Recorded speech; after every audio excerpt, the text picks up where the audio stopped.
नमस्कार, जी राजस्थान देख रहे हैं आप। आपके साथ मैं हूं सुमित चौधरी। विशाखापट्टनम में केमिकल कंपनी में गैस लीक में अब तक 8 लोगों की मौत हो चुकी है। करीब 25 लोगों की हालत गंभीर है तो 300 लोग बीमार हैं, जबकि 3000 से ज्यादा लोगों को अब तक रेस्क्यू किया गया है। आधी रात के बाद आज करीब 2:30 बजे विशाखापट्टनम में एक पॉलीमर कंपनी से गैस का रिसाव हुआ। उस वक्त लोग सोए हुए थे, जिसकी वजह से उन्हें समझ में नहीं आया कि आखिर क्या कुछ हो रहा है। अचानक से लोगों को सांस लेने में तकलीफ होने लगी। जब गैस लीक का पता प्रशासन को चला तो फौरन लोगों को रेस्क्यू किया जाना शुरू किया गया।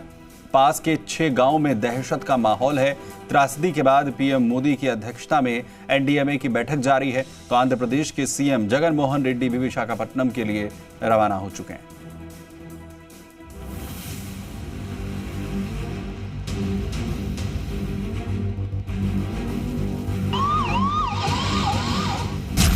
विशाखापट्टनम में गैस रिसाव, हर तरफ अफरा तफरी, सड़क पर बदहवासी में गिरते लोग, पल पल बेकाबू होते हालात।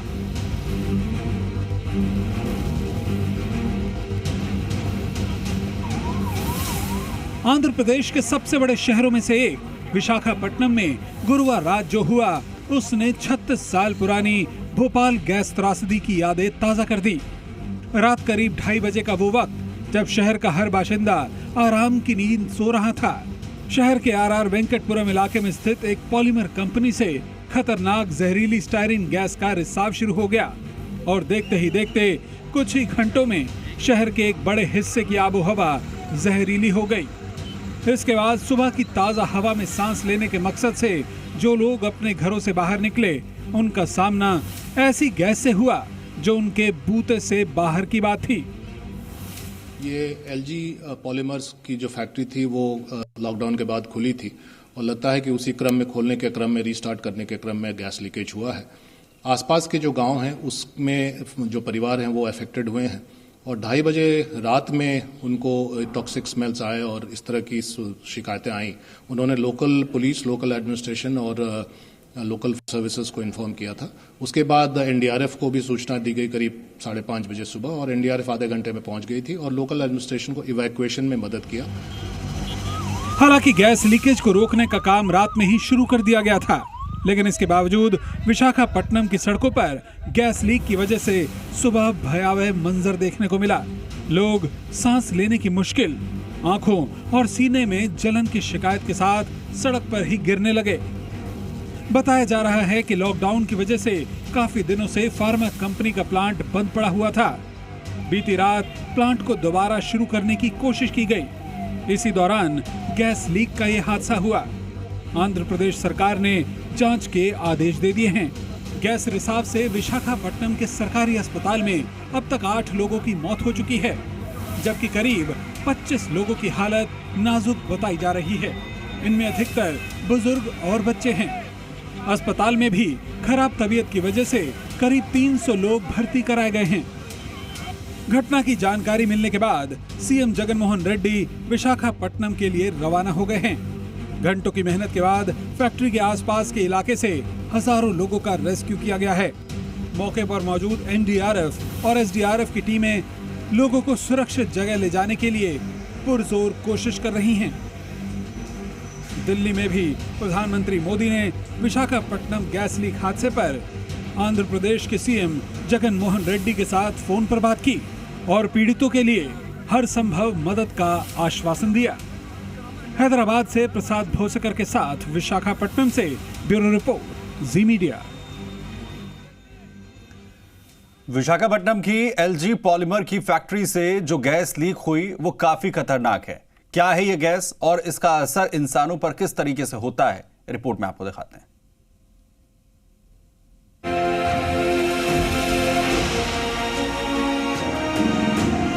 विशाखापट्टनम के आरआर वेंकटपुरम में इंटर आने वाली तस्वीरों ने 1984 के भोपाल गैस त्रासदी की याद दिला दी। विशाखापट्टनम में जमीन पर जहां तहां तड़पते लोग, कोई बेहोश है, कोई निढाल होकर गिर पड़ा, कोई ऑटो से उतरते ही बेहोश हो गया। 36 साल पहले 3 दिसंबर 1984 की रात को भोपाल की यूनियन कार्बाइड फैक्ट्री से निकली गैस के बाद इससे भी भयानक मंजर था। तब यूनियन कार्बाइड की फैक्ट्री से मिथाइल आइसोसाइनेट ने 15,000 से ज्यादा लोगों की जान ले ली थी। विशाखापट्टनम के वेंकटपुरम में एलजी पॉलीमर इंडिया की फैक्ट्री में जो गैस निकली उसका नाम स्टायरिन गैस है। स्टायरिन गैस को पीवीसी गैस भी कहते हैं। रात 2:30 बजे फैक्ट्री से लीक हुई स्टायरिन गैस सोते हुए लोगों की सांस के जरिए शरीर में पहुंच गई और उसके बाद का मंजर आपके सामने है। कई लोगों की मौत हो चुकी है, सैकड़ों अस्पताल में भर्ती हैं। अब सवाल उठता है कि आखिर यह स्टायरिन गैस है क्या, ये कितनी खतरनाक है और ये शरीर में पहुंच जाए तो क्या होता है। स्टायरिन गैस काफी ज्वलनशील पदार्थ है। हवा के संपर्क में आने से ये गैस बन जाती है। इसका इस्तेमाल insulation, pipe, plastic, paint, tyre जैसी चीजों में बनाने में होता है। अब सवाल उठता है कि स्टायरिन गैस कितनी खतरनाक हो सकती है। स्टायरिन गैस 10 मिनट के अंदर शरीर पर असर दिखाना शुरू कर देती है। इससे सीधा सेंट्रल नर्वस सिस्टम पर असर होता है। इससे दम घुटने लगता है, सांस लेने में परेशानी होती है, शरीर में जलन भी होती है, शरीर पर रैशेस हो सकते हैं, आंखों में जलन होती है, उल्टी और बेहोशी छाने लगती है। सांस में दिक्कत हो सकती है क्योंकि ऑक्सीजन एक्सचेंज नहीं होगा, और अगर एक्यूट एक्सपोजर ज्यादा होता है तो इसमें लाइफ थ्रेटनिंग भी हो जाता है शुरू में एक्यूट टॉक्सिसिटी की वजह से। और इस पे इसके जीआई ट्रैक्ट पे भी असर पड़ता है और न्यूरोटॉक्सिक है, तो वो जो इफेक्ट है वो लॉन्ग टर्म क्रॉनिक इफेक्ट है, वो एकदम से नहीं होगा। जब ये शरीर में जाके एब्जॉर्ब होगी तो सेंट्रल नर्वस सिस्टम या ब्रेन और को अफेक्ट कर सकती है। स्टायरिन गैस के शरीर में जाने के बाद अगर वक्त पर इलाज ना मिले तो जान भी जा सकती है। ब्यूरो रिपोर्ट, जी मीडिया। अब बात कोरोना अपडेट की करते हैं। देश में कोरोना पॉजिटिव मरीजों की संख्या 53,000 के पार जा चुकी है। देश में कुल पॉजिटिव मरीजों की संख्या अब 53,045 हो चुकी है। कोरोना से देश में अब तक 1,789 लोगों की मौत हुई है, तो वहीं राजस्थान में कोरोना पॉजिटिव की संख्या 3,355 हो चुकी है। प्रदेश में कोरोना संक्रमण से जो मौत का आंकड़ा है वो 95 हुआ है। तो प्रदेश में आज 38 नए कोरोना पॉजिटिव केस सामने आए हैं। जयपुर से इसमें 9 हैं, तो चित्तौड़गढ़ से 16, धौलपुर से 4, उदयपुर से 1 और पाली से 6 मामले सामने आए हैं। कोटा से 2 केस सामने आए। रिकवरी है जो पूरे कंट्री की सबसे अच्छी रिकवरी है, और हमने प्लाज्मा थेरेपी शुरू की है, हमने टेस्टिंग ज्यादा की है। हम सब 1,40,000 सैंपल ले चुके हैं अब तक। जिस ढंग की व्यवस्थाएं राजस्थान में हुई है, हमारे ये महामारी का नियंत्रण है। ऐसे में कोई भी दिन पता नहीं कौन संक्रमण लेके प्रदेश के अंदर आ जाए, बिना हेल्थ चेकअप के हम किसी को राज्य में प्रवेश इसलिए नहीं देंगे कि यहाँ अगर संक्रमण फैल जाए। अभी हमारा ग्रामीण अंचल बचा हुआ है, कई जिले जो हमारे ग्रीन जोन में थे, इस तरह की एंट्री की वजह से वहां भी पॉजिटिव केसेस सामने आ गए। सौभाग्य से हम अभी 5 जिले हमारे 0 फिगर पे आ गए पॉजिटिव केसेस के, तो हमारा ग्रीन जोन बढ़ रहा है। लॉकडाउन 3.0 की 6 तस्वीरें अब आपको हम यहां पर दिखाते हैं। सबसे पहले तस्वीर सिरोही की, जहां पर कोरोना संक्रमण के बचाव के लिए लोगों को काढ़ा पिलाया जा रहा है। इसमें सबसे पहले राजस्थान गुजरात के मावल बॉर्डर पर क्वारंटीन सेंटर पर क्वारंटाइन 48 व्यक्तियों को इस काढ़ा को पिलाया गया। दूसरी तस्वीर है परेशान मजदूरों की। बीती शाम झुंझुनू जिले से अपने गृह राज्य मध्य प्रदेश जाने के लिए पैदल रवाना हुए श्रमिकों का एक जत्था सीकर जिले खंडेला कस्बे में पहुंचा, लेकिन खबर मिलने के बाद भी कोई प्रशासनिक अधिकारी इनकी सुध लेने नहीं पहुंचा। तो अगली तस्वीर चूरू से, जहां पर सरदार शहर से यहां अन्य राज्यों से बिना बताए पहुंच रहे लोग चिकित्सा विभाग के लिए मुसीबत बने हैं। हालांकि ऐसे लोगों को जिले में पहुंचते ही अधिकारियों से संपर्क का आग्रह किया गया है, लेकिन कई मामले ऐसे हैं जिसमें लोगों ने जानकारी छिपाई है। तो वहीं जयपुर के चाकसू में विधायक वेद प्रकाश सोलंकी ने भामाशाहों की मदद से अद्वैत आश्रम हर भावता के संत स्वामी श्री बालकानंद जी महाराज आश्रम में चल रही रसोई का जायजा लिया। बालकानंद जी महाराज ने आश्रम की तरफ से 50 किलो के 21 आटे के कट्टे और 2 तेल के पीपे का रसोई में सहयोग दिया। तो बांसवाड़ा में यातायात पुलिस और कोतवाली थाना पुलिस लगातार ट्रैफिक व्यवस्था संभाले हुए है। बेवजह घर से बाहर निकलने या फिर नियम से ज्यादा सवारी वाले वाहनों का चालान किया जा रहा है। वहीं राजसमंद जिले के देवगढ़ में कोरोना वॉरियर्स का बैंड बजाकर सम्मान किया गया।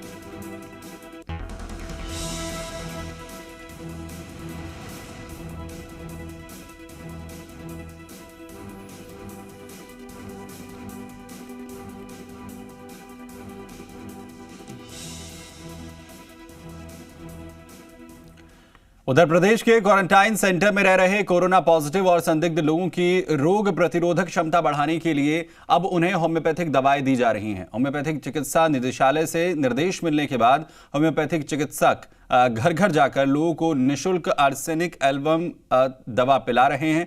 जयपुर में भी यह अभियान जोरों पर है। जी मीडिया संवाददाता ने लोगों के दवा पिला रहे होम्योपैथिक डॉक्टर अशोक सोलंकी से खास बातचीत की। कोरोना से लड़ने के लिए सबसे ज़्यादा ज़रूरी बात यह है कि आपका इम्यूनिटी पावर यानी कि रोग प्रतिरोधक क्षमता ठीक हो। हमारे साथ इस वक्त मौजूद हुए अशोक सोलंकी। सर, आपने संक्रमित इलाकों में जाकर के होम्योपैथी की जो दवाई है वो बांटी, क्या असर रहा उसका? हमने सांगनेर के प्रताप नगर के 8 सेक्टर में आज से 12 दिन पहले एक पॉजिटिव मरीज मिला था। उस क्षेत्र में हमने प्रशासन से अनुमति लेकर उसी क्षेत्र में रात को 2-3 बजे तक पूरे क्षेत्र के लोगों को दवाई पिलाई।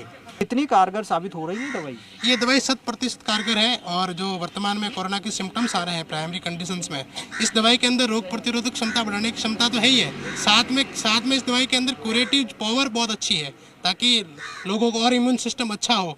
और मैं आपके माध्यम से निवेदन करूंगा कि जितने भी प्रवासी बंधु आ रहे हैं अभी हमारी सीमाओं पर जिले की, उस स्कैनिंग के दौरान अगर दवाई सबको पिला दी जाती है तो संक्रमण दर गाँव में नहीं पहुँचेगा, गांव तक नहीं पहुंचेगा। आप प्रताप नगर के इलाकों में बांट रहे हैं, और भी कहीं बांटने का इरादा है आपका? राजस्थान के जितने भी रजिस्टर्ड होम्योपैथिक डॉक्टर हैं वो अपने अपने क्षेत्र में दवाई पिला रहे हैं और जिस क्षेत्र में दवाई पिलाई गई है वहाँ पे अभी तक कोई संक्रमित मरीज नहीं मिला है। ये दवाई बिल्कुल निःशुल्क पिला रहे हैं? बिल्कुल निःशुल्क पिला रहे हैं हम लोग। तो तमाम ये कोशिश है सरकार की भी और जिस तरीके से डॉक्टर्स की भी कि इस संक्रमण से लड़ा जा सके, और इसीलिए रोग प्रतिरोधक क्षमता जो है वो अच्छी होनी चाहिए। इसके साथ साथ जो लोग हैं वो भी अवेयर होने चाहिए। तो अवेयरनेस के साथ साथ डॉक्टर्स भी कुछ इसी तरह के अवेयरनेस फैलाते हुए दिखाई दे रहे हैं। इसका परिणाम भी वाकई बहुत अच्छा दिखाई दे रहा है। कैमरा पर्सन राहुल चौहान के साथ आशीष चौहान, जी मीडिया, जयपुर। उधर कोरोना को हराने के लिए पूरा राजस्थान एकजुट है और इसी की 6 तस्वीरें आपको हम यहां पर दिखाते हैं, जिसमें चूरू जिला मुख्यालय पर नेचर पार्क में आज प्रतिपक्ष के उपनेता राजेंद्र राठौड़ ने पक्षियों के लिए अन्नपूर्णा अक्षय पात्र योजना का शुभारंभ किया। अन्नपूर्णा अक्षय पात्र योजना में भामा शाह के सहयोग से इतना अनाज इकट्ठा किया गया है कि नेचर पार्क में लगाए गए परिंदे और चुग्गा घर में पक्षियों के लिए पूरे साल तक अनाज की कमी नहीं आएगी। तो वहीं राजधानी के चौमू इलाके में भी अटके प्रवासी मजदूरों को अब प्रशासन घर भेजने की तैयारी कर रहा है और इसके लिए बाकायदा रोडवेज बस चलाई गई है। चौमू, हरमाड़ा, नीदड़, टोड़ी, मोड़ और कालाडेरा में रह रहे इन प्रवासी मजदूरों को आज प्रशासन घर भेज रहा है। इन इंतजामात पर मजदूर बेहद खुश नजर आ रहे हैं। तो वहीं कोटा में कोरोना संक्रमण की रोकथाम को लेकर लोग बेहद लापरवाह दिखे।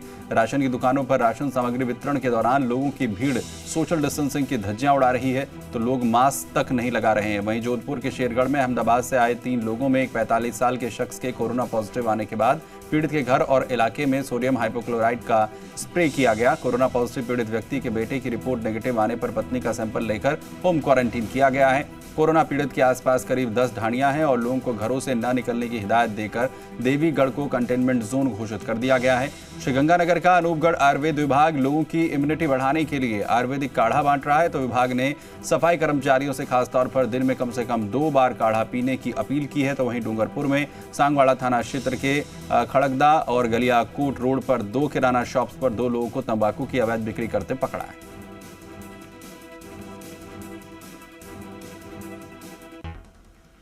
उधर कोरोना को हराने के लिए देश भर में जंग जारी है। कोरोना वॉरियर्स के साथ आम आदमी भी अपने स्तर पर इसे हराने में जुटा हुआ है। अलग अलग जगहों से कोरोना से जंग की अलग अलग तस्वीरें सामने आ रही हैं। 12 में संभागीय आयुक्त कैलाश चंद मीणा ने जिले का दौरा किया। संभागीय आयुक्त ने जिले की सीमाओं और क्वारंटीन सेंटर्स का निरीक्षण किया, अधिकारियों के साथ बैठक की। तो वहीं नागौर के डीडवाना में पंचायत स्तर पर समितियों का गठन किया गया है जो लॉकडाउन की पालना सुनिश्चित करेंगे। एडीएम प्रभाती लाल जाट ने आज कई पंचायत समितियों का निरीक्षण किया। इस दौरान अपनी ड्यूटी से गायब मिले कर्मचारियों को कारण बताओ नोटिस दिया।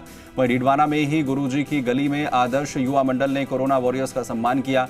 सफाई कर्मचारी, टेम्पो चालक का माला पहनाकर सम्मान किया गया और ताली बजाकर उनका हौसला बढ़ाया गया। तो वहीं श्रीगंगानगर के गलसिंहपुर में डोली शर्मा ने फॉर्म का घर और सैनिक बनाकर लोगों को जागरूक करने का बीड़ा उठाया है। मेडिकल स्टोर्स पर फोम का ये सैनिक लोगों को संक्रमण से बचने के लिए जागरूक कर रहा है। तो वहीं सांसद मनीष तिवारी ने सादुलशहर विधायक जगदीश जांगिड़ और पंजाब के कई दूसरे विधायकों के साथ वीडियो कॉन्फ्रेंसिंग के जरिए कोरोना के हालातों पर चर्चा की और कोरोना से निपटने के इंतजामों पर बात की। विधायक जगदीश जांगिड़ ने मनीष तिवारी से निवेदन किया है कि वो पंजाब सीएम से बात कर पंजाब में फंसे राजस्थान के मजदूरों को सुविधाएं उपलब्ध करवाएं।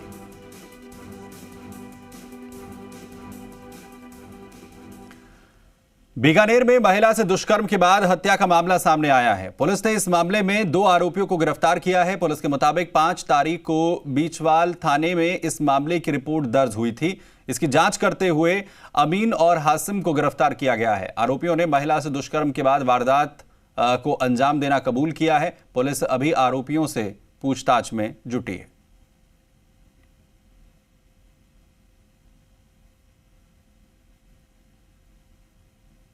लागू है, लेकिन इन तमाम चीज़ों के बीच पुलिस जो है अपने बाकी जितने मामले उस पर भी लगातार काम कर रही है। बीकानेर के बीचवाल थाने में जिस तरह से मर्डर का मामला आया उस पर पूरी तरह से पुलिस ने सख्ताई बरतते हुए पूरे मामले का खुलासा यहाँ पर किया। आप देख सकते हैं कि 2 आरोपियों को यहाँ पर गिरफ्तार किया गया है और कहीं ना कहीं एक बड़ी सफलता कह सकते हैं पुलिस की इस लॉकडाउन के 24 घंटे की ड्यूटी के बीच इस बड़े खुलासे को यहाँ पर जो है अंजाम दिया है। चूंकि बीचवाल पुलिस ने इस पूरे मामले पर कार्रवाई की है। एसएचओ मनोज शर्मा जी हमारे साथ है। सर, क्या कहेंगे, किस तरह से आप लोगों ने इस पूरे मामले का खुलासा किया है? क्योंकि कहा जा रहा है कि लोग लॉकडाउन में काफ़ी व्यस्त है, पुलिस 24 घंटे की ड्यूटी कर रही है, लेकिन किस तरह से माना जाए? देखिए, एक तरीके से हिनियस क्राइम है और इसको ट्रेस करना हमारे लिए एक चुनौती थी और उस चुनौती को हमने स्वीकार किया। स्वीकार करने के बाद में ये जिस तरह के सर्कमस्टेंस हमारे सामने थे उनको लेके आगे बढ़ते हुए कड़ी से कड़ी जोड़ते हुए हम अपराधियों तक पहुँचे और बड़ी जघन्य घटना है और हमें संतुष्टि है कि हमने एक इस औरत की जान को वापस नहीं ला सकते, लेकिन जो घटना हुई है उसको कानूनी जमा हम जरूर बनाएंगे। हत्या को किस तरह से अंजाम दिया सर? क्या चीज़ का इस्तेमाल किया? अभी तक जो प्राइमा फेसी हमारे पास जानकारी है उसमें ये आया कि रस्सी से पहले गला घोंटा गया और उसके बाद में इसकी कपड़े वगैरह उतार के फेंक के और बॉडी को डिस्पोजल करने के हिसाब से नहर में डाल दिया। आगे क्या रहेगा? मुकदमा दर्ज किया, मुकदमा दर्ज करके अनुसंधान करें, जो भी मजबूत साक्ष्य जुटाकर जो कानूनी कार्रवाई होती है वो हम पूरी करेंगे। बहुत बहुत शुक्रिया। तो ये थे बीचवाल थाना अधिकारी, साफ तौर पर कह रहे हैं कि लॉकडाउन है लेकिन उन जरूरतमंद लोगों के लिए जिनके आगे पीछे कोई नहीं, उस पर पूरी तरह से पुलिस जो है सख्ती के साथ काम कर रही है और एक बड़ा खुलासा बीचवाल पुलिस ने आज बीकानेर में किया है। कैमरा सहयोगी घनश्याम के साथ रौनक व्यास, जी मीडिया, बीकानेर। उधर देश में कोरोना संक्रमित राज्यों की सूची में राजस्थान 5वें स्थान पर है। प्रदेश में मौत का आंकड़ा लगातार बढ़ रहा है। इसके चलते मुख्यमंत्री अशोक गहलोत ने प्रदेश की सभी सीमाएं सील करने के निर्देश दिए हैं, जिसका असर आज से दिखना भी शुरू हो गया है। बड़ी संख्या में गुजरात, उत्तर प्रदेश, मध्य प्रदेश, पंजाब, महाराष्ट्र सहित अन्य राज्यों से मजदूर और प्रवासी बिना अनुमति के प्रदेश में प्रवेश कर रहे थे, जिससे कोरोना संक्रमण फैलने की आशंका बढ़ गई थी। ऐसे में सीएमओ सतर्क हुआ और उन्होंने राज्य की सभी सीमाओं को सील कर गृह मंत्रालय की गाइडलाइंस के तहत लोगों को राज्य में प्रवेश की अनुमति दी है।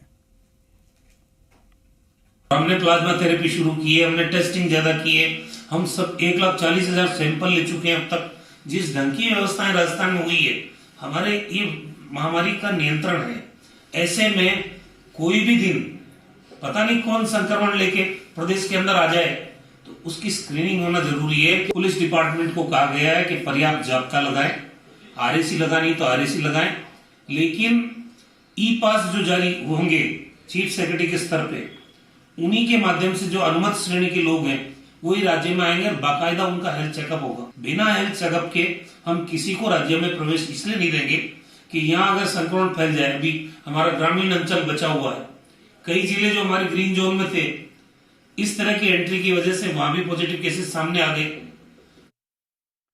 लॉकडाउन के दौरान सरकार के सामने सबसे बड़ी चुनौती खाद्य आपूर्ति की है। खाद्य मंत्री रमेश मीणा और सरकार हर व्यक्ति तक भोजन पहुंचाने के लिए गंभीरता से काम कर रही है। जी मीडिया से खास बातचीत में खाद्य मंत्री रमेश मीणा ने कहा है कि प्रवासी मजदूरों को भी सरकार अनाज की कमी नहीं आने देगी। उन्होंने केंद्र सरकार पर तय कोटे से कम गेहूं आपूर्ति का आरोप लगाते हुए कहा कि इसकी वजह से सभी लाभार्थियों के पास गेहूं नहीं पहुंच पा रहा है। उन्होंने केंद्र सरकार से मांग की है कि दूसरे राज्यों में फंसे प्रवासी मजदूरों को भी अनाज उपलब्ध करवाया जाए। उन्होंने ये भी कहा कि राजस्थान सरकार के इंटरस्टेट और इंटर डिस्ट्रिक्ट पोर्टेबिलिटी भी शुरू की है। राजस्थान देश में कोरोना संक्रमण के लिहाज से 5वें स्थान पर है। चुनौती बरकरार है, न केवल स्वास्थ्य के लिहाज से, साथ ही खाद्य आपूर्ति के लिए। खाद्य की चुनौतियों से कैसे सरकार निपट रही है, बातचीत के लिए हमारे साथ हैं खाद्य मंत्री रमेश मीना। बेहद अहम है कि खाद्य आपूर्ति सबको उपलब्ध कराई जाए। इस बीच में इंटर डिस्ट्रिक्ट पोर्टेबिलिटी कभी शुरू हुई, कभी बंद हुई, वापस से चालू हुई, क्या कारण है? कालाबाजारी या कोई और? पहले डीलरों के माध्यम से ट्रांजैक्शन हो गया था, तो लोगों की शिकायत है कि हमारा गेहूं किसी ने निकाल लिया है, तो उसकी वजह से हमने दोबारा बंद कर दिया। लेकिन अब कोरोना पीरियड लंबा बढ़ गया, इस वजह से हमें उसको इसलिए इंटर डिस्ट्रिक्ट इसलिए खोलना पड़ा है कि कुछ लोग एक से दूसरे ज़िले में, राजस्थान के किसी दूसरे ज़िले में फंसे हुए हैं या वहाँ काम कर रहे हैं या वहीं रहना चाहते हैं। तो उन लोगों की मांग थी कि साहब हम गांव नहीं जा पाएंगे या हमारे ज़िले में नहीं जा पाएंगे, गेहूं हमें मिल जाए इस पर विषम परिस्थिति में तो हम अच्छा होगा। तो लोगों की मांग के अनुसार हमने DIT को कह दिया है जो पोस्ट मशीन में आवश्यक बदलाव करेगा। बदलाव करने के बाद में संभवतः शुक्रवार या शनिवार से जो इंट्रा स्टेट और अंतर जिला पोर्टेबिलिटी चालू हो जाएगी। जो लोगों की समस्या थी उसका समाधान भी कर देंगे। हमारी पूरी तरह मॉनिटरिंग है, कहीं कोई दिक्कत नहीं। एक बड़ी चुनौती ये भी है कि बड़ी संख्या में प्रवासी अब मजदूर हों चाहे लोग हों राजस्थान में आ रहे हैं। प्रवासियों को लेकर क्या खाद्य विभाग की योजना है? ये सबसे बड़ी समस्या सबसे पहले तो ये है कि आपके चैनल के माध्यम से मैं माननीय प्रधानमंत्री को कहना चाहता हूँ कि जो राजस्थान के जो प्रवासी हैं विभिन्न स्टेटों में फंसे हुए हैं, हमारे पास प्रतिदिन 500 से 1000 फ़ोन आ रहे हैं। लोगों को समय पर खाना नहीं मिल पा रहा है, लोग बहुत विषम परिस्थिति में हैं, उनके पास जो पैसा था वो ख़त्म हो चुका है। तो वहाँ किराएदार भी परेशान कर रहे हैं, समय पर खाना भी नहीं मिल पा रहा है। भामाशाह भी अब थोड़ा पीछे हटने लगे हैं, उनके संसाधन भी खत्म होने लगे हैं। उन्हें भी क्या सरकार या खाद्यान्न जो खाद्य विभाग है वो मदद करेगा? अभी जहाँ कहीं पर भी सरकार के पास, भारत सरकार के सहयोग से, भामाशाह के सहयोग से अभी कोई दिक्कत नहीं है। एक निर्णय लिया गया था सरकार के स्तर पर कि गेहूं खरीद कर बांटा जाएगा 10-10 किलो, उसकी क्या प्रगति है? वो जो NFSA में जो पात्र व्यक्ति थे वो वंचित रह गए थे कि भारत सरकार ने हमें कम गेहूं दिया। हमने माननीय मुख्यमंत्री और खुद स्वयं में मैंने प्रधानमंत्री और रामविलास पासवान जी को पत्र लिखा कि भाई 2011 की जनगणना के अनुसार हमें गेहूं जो आवंटित किया है आपने, आज 2020 हो गई है, तो उसके आधार पर NFSA की संख्या काफ़ी बढ़ गई है, लाखों में बढ़ गई है, तो हमें गेहूं अतिरिक्त गेहूं दिया जाए। लेकिन उन्होंने अतिरिक्त गेहूं नहीं दिया। ज़्यादा प्रॉब्लम या ज़्यादा शिकायत हमारे पास नहीं आई है कि हमें खाद्यान्न नहीं मिला है। छोटी मोटी प्रॉब्लम थी तो हमने हाथों हाथ डीलरों को भी सस्पेंड किया है, अधिकारियों को भी सस्पेंड किया है। कुछ लोग ज़्यादा छोटी मोटी प्रॉब्लम क्रिएट कर रहे थे तो उनके खिलाफ FIR भी दर्ज किया। उसके बाद अब बिल्कुल नॉर्मल और कहीं से कोई शिकायत नहीं आ रही है, सबको खाद्यान्न समय पर उपलब्ध हो रहा है। जी, हमारे साथ थे खाद्य मंत्री रमेश मीना। वीडियो जर्नलिस्ट विजय करण के साथ अंकित तिवारी, जी मीडिया, जयपुर। जालौर के रानीवाड़ा में जालौर सेंट्रल कोऑपरेटिव बैंक में चोरों ने धावा बोल दिया। बैंक के ताले तोड़कर बैंक से PC और इंटरनेट सर्वर को चोर लॉकडाउन का फायदा उठाकर ले गए। चोरों ने हालांकि बैंक का लॉकर तोड़ने की भी कोशिश की, लेकिन वो इसमें कामयाब नहीं हो सके। चोरी की सारी वारदात CCTV कैमरे में कैद हुई है। चोर अपने साथ लॉकर रूम तोड़ने के लिए गैस कटर भी लाए थे।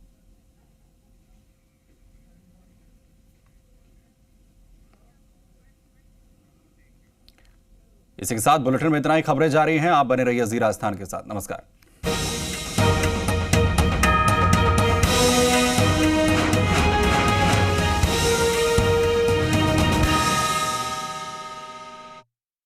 मैं डॉक्टर प्रवीण शुक्ल, हास्य व्यंग कवि, आप सबको नमस्कार करता हूं। नमस्कार दोस्तों, मैं डॉक्टर राहुल जैन। घर में रहते हुए अपने होठों पर मुस्कुराहट सजा लीजिए, बीबी और बच्चों की सेवा करते हुए जिंदगी का मजा लीजिए। जी राजस्थान पर